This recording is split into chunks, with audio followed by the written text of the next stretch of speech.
out of the basement. And this young man, he had a big iguana, a big lizard draped on the side of him, and he was walking around like it was a normal thing. And I looked at that young man and thought, that is the weirdest boy I've ever seen. And then 3 years later, I married him. Mr. Larson is collecting, trying to catch anything that moves. Newts, salamanders, frogs, toads, snakes, and lizards ever since he was a little boy. And so he turned his passion. Oh yeah, turtles too, definitely. So he did that. He turned his passion into his living. That's what he does. That's his profession. It's kind of a big word, he is a herpetoculturist. Okay, so most of the animals we bring to share with families are animals we have bred ourselves on our little reptile. Okay, but today, and it looks like you already have your good listening ears on, so I want you to give yourselves a pat on the back right now, but we need you to kind of keep on your good listening ears, because during this part when we bring out the animals, we tell you some really neat facts about each one, and then if you're really quiet and listen really well during that part, there's more time for everybody's favorite part at the end, and that's when you get to hold some of the animals. And warm okay? blood. And so we've got that, but what's another difference between reptiles and other animals? Reptiles have scales. Scales, that's right. They have a dry, scaly skin, don't they? So are they ever slimy? Yeah. How about snakes? Are snakes slimy? Yeah. Snails. Yeah. You know what? Are we ever? Good. Good. We brought some snakes to look at. Yes. What's another kind?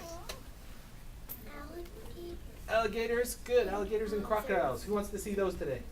Alligators and crocodiles.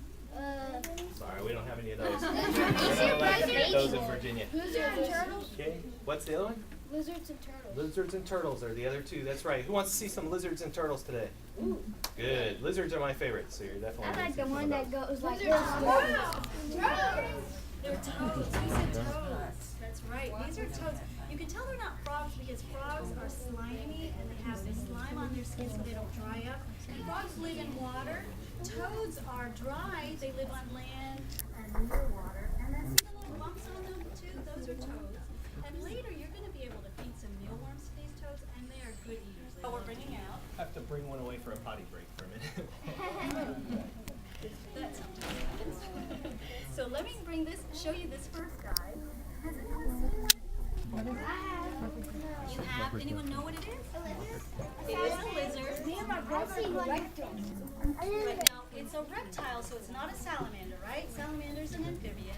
It's a leopard gecko. Wasn't that a good name for it? Well, actually, this is a her. So she is a leopard gecko, everybody, and they come from like Afghanistan. Maybe you know someone who's been there for the military, but the very desert-like areas, kind of oval. The slits. Yeah, they're slits. Very good. Ours are round, right? Theirs are slits. Now, I bet you some of you have an animal at home that has slits for pupils, and they go meow. Look at that thing. So when you get home, look closely at your cat's eyes because they're exactly like this leopard I saw gecko. that. It's in camouflage because you know why? It takes a while for it to change. Well, mostly they only change color to do a couple different things. First is to communicate their emotional state. So if they're being sad, or this is a male panther chameleon, and he lives natively in Madagascar. And he's a very adaptable kind of chameleon. That means The sun hates it. yeah, you'll be a lot warmer, won't you, Yeah. with a black shirt on. And so, if you go to my house early in the morning when these guys are waking up and the sun's just coming up, then they'll move so that they can angle their body at the sun, and they'll flatten out just like little pancakes or little solar panels, and they'll turn really dark on the side that faces the sun, so that they can absorb the heat from the sun and get up to operating temperature a lot faster. Yeah, he can look at two different things at once, can't he? One eye will move and look at something, I wish I could another do one will look. That lets him look at something like maybe there's a bird in his bush that he's afraid will see him and want to eat him. But there might be a bug in his bush too that he wants to keep track of, so when the bird flies away, he can catch the bug. So he can do that. The other neat thing about those eyes is they have a really special lens that no other animals in the world have, and that lens allows them to kind of zoom in like a telephoto lens on a camera, so he can see really clearly back in, farther away to the back of the crowd compared to the way we can see. The other neat thing about him, I'll put him in this bush over here, in this fake bush that we brought, this branch, and you can see, look at his hands. Do you see what his hands can do? It can Yeah, hold on so that's it won't right. fall. he has opposable thumbs on his hands and his feet. He's got 3 on his front feet and 2 on his back feet. And those allow him to grasp the branches like that. And if you look at his tail, let's see if he'll do it for us. But his tail can actually grab my finger as well, or if he wants to stretch out and use that to help hang on like another, just like another hand kind of. When he was wrapping his tail around your fingers. Yeah. Now, the other thing that they're famous for, what can you guys tell me what it is? How do they eat? They eat with their This. I can do it. Yep. Kind of, but you know what? If you were a chameleon, you would do that, and your tongue would shoot out maybe this far.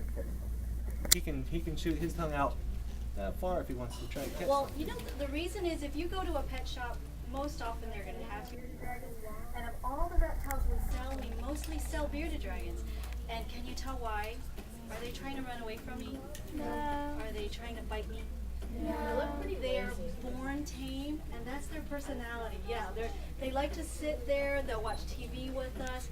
If I put them in my little doggy bag and take them shopping over them. So be sure today, and they won't mind if when you're holding them, you look up close to see the scale on their ears.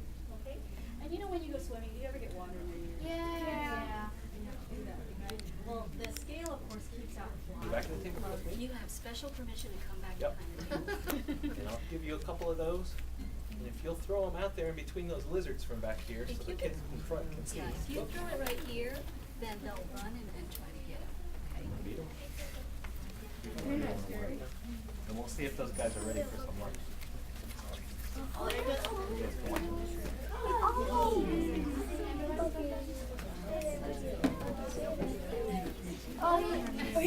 He's trying to eat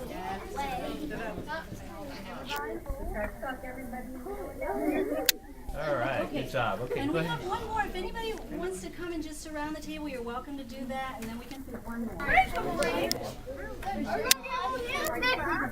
wanna hold this? Okay. Do you know what? This looks like a lot of fun to hold for them. It's kind of nice for somebody like me, but you know what? She's pretty big, and she's got really long nails. Did we miss it again? I missed I it. didn't know. Well, you know what? Afterwards, we'll keep trying to. When you guys. Yeah. You guys think she would be a good pet?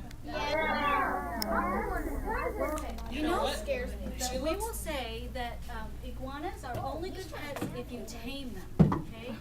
And so Christian, who was just here helping us, he has a green iguana that he tamed when it was a baby. So he bought it when it was a baby. And with iguanas, unlike bearded dragons are born tame. Iguanas, if you don't take the time to play with them and walk, and spend time with them, then they will. Well, let's look at a dog. If you bought a dog and brought it home and just put it in your backyard in a cage and just threw water in there and food in there, what would that dog be like in a year? Mean, and it would be scared of people, right? So same thing with iguanas. They can be potty trained. They're so smart. One of our iguanas, Wog, who was even bigger than Norman here, we took to the beach with us, and he swam out into the water, and he would body surf in the waves. They swim just like alligators with their long tail they use for swimming, and he would body surf in, swim back out, body surf in. We found isn't that what snakes do for us? Right? That's their job. What is a snake's job? Mice and rats that sometimes can carry disease, right? Out west a few decades ago, they had this big rattlesnake roundup, and then what happened? There were too many mice and rats, and they had this virus going around because there weren't enough rattlesnakes to control the pest population. Okay, so that's what snakes are good for. They eat the pests that would harm us. Okay. Hey, should we look at the first one? Yeah. Okay, this one's not too scary. Now, we already talked about the black rat snakes we have in Virginia, right? Now, how big do you think those get? 8 feet, you're exactly right. So they get about 8 feet. Well, this guy is kind of like the black rat snake, but they are from the west. So Nevada, New Mexico, Texas. If you were a cowboy, you would see these instead of black rat snakes. This is a gopher snake or a bull snake. A reptile. That's like a corn snake. Is that a corn snake? Corn snake. They're very good. Why do they call them corn snakes? Because they eat corn. Because it looks like corn. It does kind of look like corn. He kind of looks like Indian corn, especially on his belly on the bottom half. But They stay in a cornfield. there you go. That's probably why they really don't want corn snakes, because they live. Right, No. the snakes are carnivores, right? So they probably eat you. Python. This is a carpet python. How big do pythons get? Pretty big, right? People say pythons get really big, and they do. Some of them do. But that's really only a few species. Most species of python, like this guy, get much smaller. This one, if he's kind of lucky, this is a carpet python from Australia. If he's kind of lucky, he might reach 8 feet. Is 8 feet a very big snake? It's kind of a big snake. He's a pretty heavy-bodied snake. But do we have 8-foot snakes in Virginia? Mrs. Martha kind of already gave you the answer to that. We do. Black rat snakes can get 8 feet long.